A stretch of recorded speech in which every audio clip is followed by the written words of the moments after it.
Hello friends, welcome to my channel Sabita Tomar.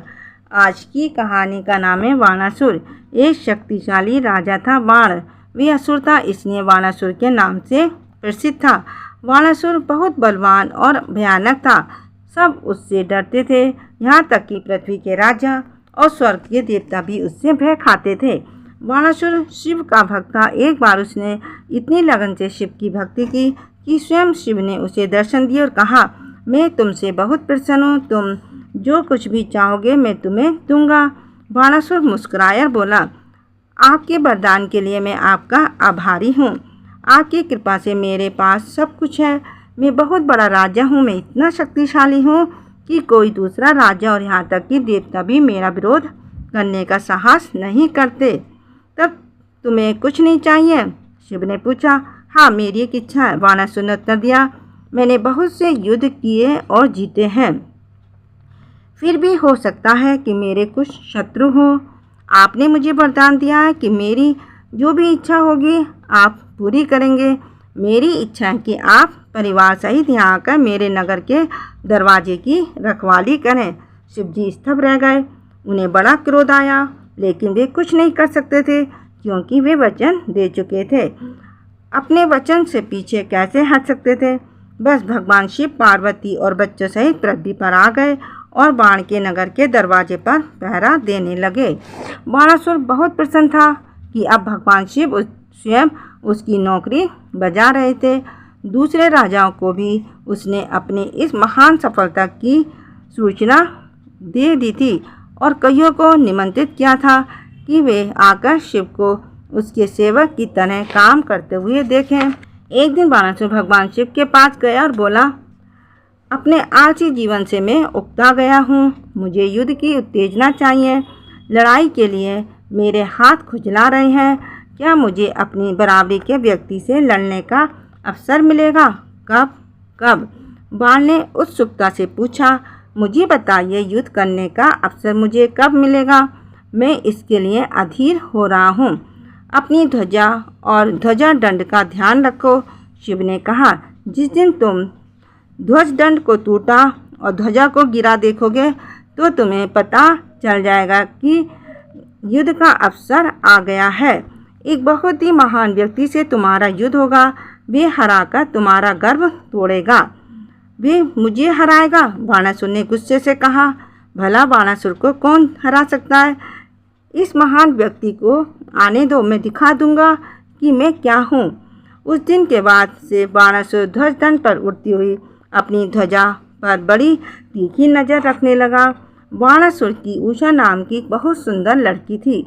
Usha नवयौवना थी और उसके विवाह के कई प्रस्ताव आ चुके थे, लेकिन उसके पिता ने किसी को भी स्वीकार नहीं किया था। उषा की एक सखी थी चित्रलेखा। वे बाणासुर के एक मंत्री की पुत्री थी। चित्रलेखा बहुत योग्य और प्रतिभाशाली स्त्री थी। वे खूब पढ़ी लिखी और बहुत अच्छी चित्रकार थी। उन सब लोगों को जो स्वर्ग या पृथ्वी के महत्वपूर्ण थे वे जानती थी। उषा को एक रात सपना आया कि वे एक सुंदर नवयुवक के संग है। नवयुवक ने उषा में बहुत दिलचस्पी दिखाई और वे उससे प्रेम करने लगी।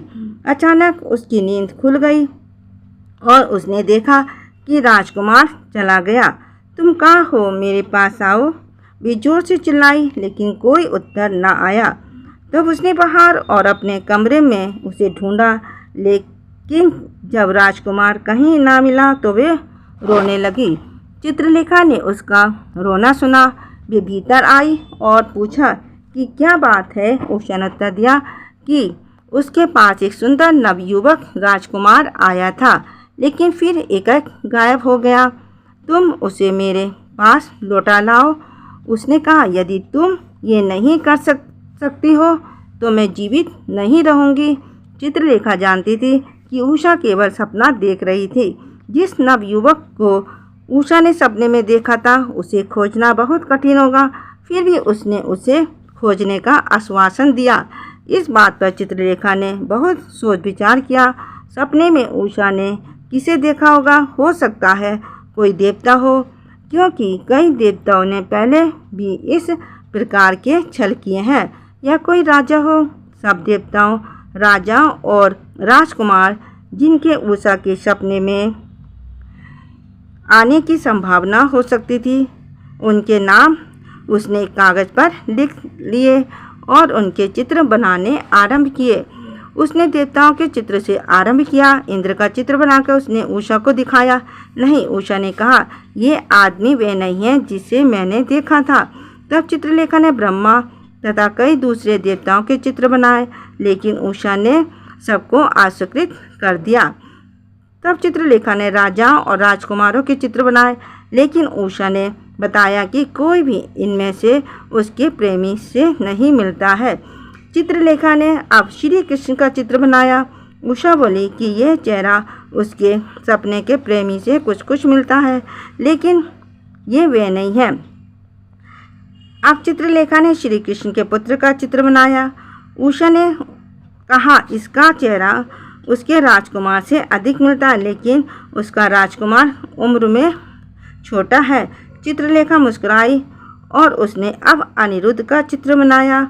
वे श्री कृष्ण का पोता था, जो अपनी सुंदरता के लिए प्रसिद्ध था। उसने उषा को ये चित्र दिखाया। चित्र देखते ही उषा ने उसे छीन लिया और उससे कहने लगी, मेरे प्रियतम, तुम चले क्यों गए थे? यही वे राजकुमार है, उषा ने चित्रलेखा से कहा, और चित्र को उसने अपने हृदय के पास रख लिया। चित्रलेखा समझ गई कि उषा को अनिरुद्ध से प्रेम हो गया है। उसने कहा, उसने उषा को नवयुवक के बारे में बताया और ये भी समझाया कि उससे मिलना बहुत कठिन है। तुम्हारे लिए कुछ भी कठिन नहीं है, मेरे लिए उसे तुम्हें लाना ही होगा, नहीं तो मैं मर जाऊंगी। शांत हो, उषा ने चित्रलेखा ने उत्तर दिया। मैं वादा करती हूँ कि उसे खोजने और तुम्हारे पास लाने की भरसक कोशिश करूँगी। आधी रात का समय था जब चित्रलेखा अपने कार्य के लिए निकले। बिना किसी के देखे ही वे श्री कृष्ण के महल में आ पहुँची। उसने एक के बाद एक कमरा खोजा और अंत में अनिरुद्ध को अपने कमरे में सोते हुए देखा। चित्रलेखा के पास कुछ देवी शक्तियाँ थी। अनिरुद्ध को उसने गहरी नींद में सुला दिया और फिर अपनी पीठ पर उठाया। इस तरह वे उसे महल से बाहर ले आई और फिर बाण के नगर में पहुंची। वहां पहुंचकर वे सीधे उषा के कमरे में गई। जब वे वहां पहुंची तो सुबह हो गई थी। अनिरुद्ध को उसने उषा के पलंग पर लिटा दिया। अनिरुद्ध को देखकर उषा बहुत प्रसन्न हुई और कृतज्ञता दिखाने के लिए उसने चित्रलेखा को चूम लिया।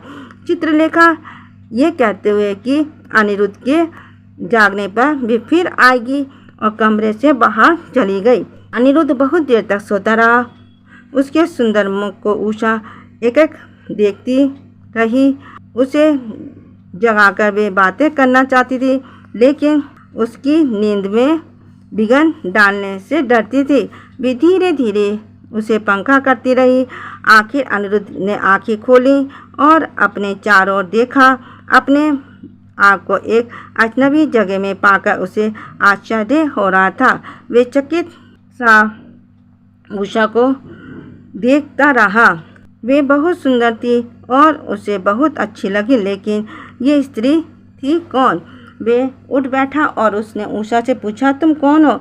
मैं कहाँ हूँ? मैं यहाँ कैसे आया? क्या पहले भी कभी हम मिले हैं? उषा ने उत्तर दिया, मैं उषा हूँ, राजा बाण की पुत्री। ये मेरा कमरा है। हाँ, हम पहले मिले हैं, लेकिन केवल स्वप्न में। मुझे तुमसे प्रेम हो गया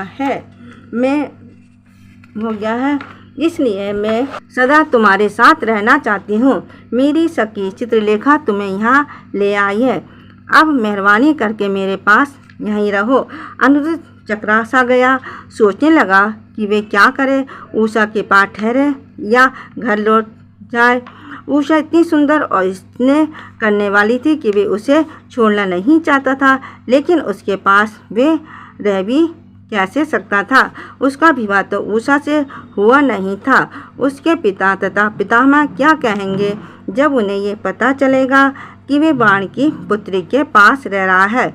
तुम क्या सोच रहे हो? उषा ने उसे उत्सुकता से देखते हुए कहा, तुम्हारे संबंधी या मेरे लोग कोई भी ये विवाह स्वीकार पसंद नहीं करेंगे, लेकिन भगवान ने हमें एक दूसरे के लिए बनाया है, कृपया करके अब यहीं रहो। मैं बहुत सुंदर हूँ, अनिरुद्ध ने कहा। मैं तुमसे बहुत प्रेम करता हूँ, मैं तुमसे विवाह करना चाहता हूँ, लेकिन अपने माता पिता की आज्ञा के बिना ऐसा करना ठीक नहीं होगा। चलो पहले उनसे पूछ ले। मेरे पिता को तुम नहीं जानते, उषा ने कहा। वे हमारे विवाह की अनुमति कभी भी नहीं देंगे, लेकिन हम उन्हें समझाकर उनका मन बदल सकते हैं। अनिरुद्ध ने कहा, मैं ये भी नहीं जानती कि तुम्हें यहाँ देखकर मेरे पिता कितना भड़क उठेंगे और क्या करेंगे, उषा ने निराश मन से कहा। अनिरुद्ध और उषा अभी बातें कर रहे थे कि नौकरानी भीतर आई। एक सुंदर और अजनबी युवक को उषा के कमरे में देखकर उसने ये बात जाकर बाण को बता दी। बाण भागा भागा अपनी पुत्री के कमरे में आया। उषा के साथ एक सुंदर नवयुवक को देखकर एक क्षण को तो वे हक्का बक्का सा रह गया, किंतु फिर गुस्से से चीखने और चिल्लाने लगा और नवयुवक को मारने के लिए आगे बढ़ा। बहुत वीरता से अनिरुद्ध ने अपना बचाव किया, लेकिन बाण बहुत विशाल था। उसने नवयुवक राजकुमार पर काबू पा लिया और उसे मारने ही लगा था कि उषा उन दोनों के बीच में आ गई और कहने लगी, पिताजी इसे मत मारिए, वे मेरा अतिथि है, इसने कोई गलत काम नहीं किया। यदि कोई गलती की है तो मैंने की है, मेरी गलती की सज़ा इसे नहीं मिलनी चाहिए। यदि देना ही चाहते हो तो मुझे कोई भी सज़ा दे सकते हो या मार सकते हैं, लेकिन इस नवयुवक का बाल भी बांका नहीं कर सकते। बाण ठगा सा देखता रह गया। आज तक उसके सामने उषा इस तरह से कभी नहीं बोली थी। उसे इतना गुस्सा आ रहा था कि वे दोनों को मार देना चाहता था, लेकिन कुछ देर सोचने के पश्चात उसने अनिरुद्ध के हाथ पांव खूब अच्छी तरह से बांध दिए और फिर घसीटता हुआ उसे बाहर ले आया और जेल में बंद कर दिया। इसी बीच ये पता चला कि अनिरुद्ध श्री कृष्ण के महल से गायब हो गया है।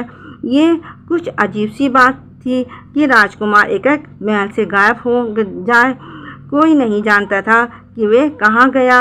क्या कोई उसे ज़बरदस्ती उठाकर ले गया या कोई अनहोनी हो गई है।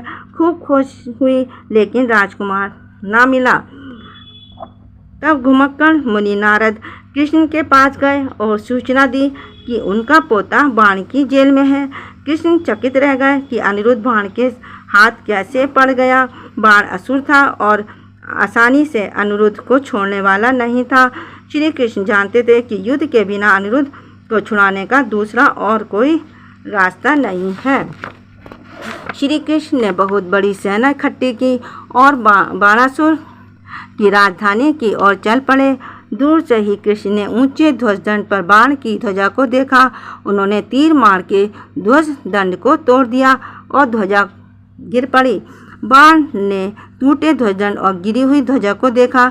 वे जान गया कि युद्ध का समय आ गया है। वे प्रसन्न हुआ। इस अवसर की वे प्रतीक्षा में था। उसने अपनी सेना को इकट्ठा किया और शत्रु से लड़ने के लिए चल पड़ा। नगर के बाहर उसे कृष्ण की सेना मिली। दोनों सेनाओं में युद्ध आरंभ हो गया। घमासान युद्ध हुआ और बाण के बहुत सारे सिपाही मारे गए। बाण ने आगे बढ़कर कृष्ण का सामना किया। श्री कृष्ण ने बाण का रथ तोड़ दिया। बाण नीचे कूद पड़ा और श्री कृष्ण को युद्ध के लिए ललकारा। श्री कृष्ण ने चुनौती स्वीकार कर ली और घमासान युद्ध शुरू हो गया।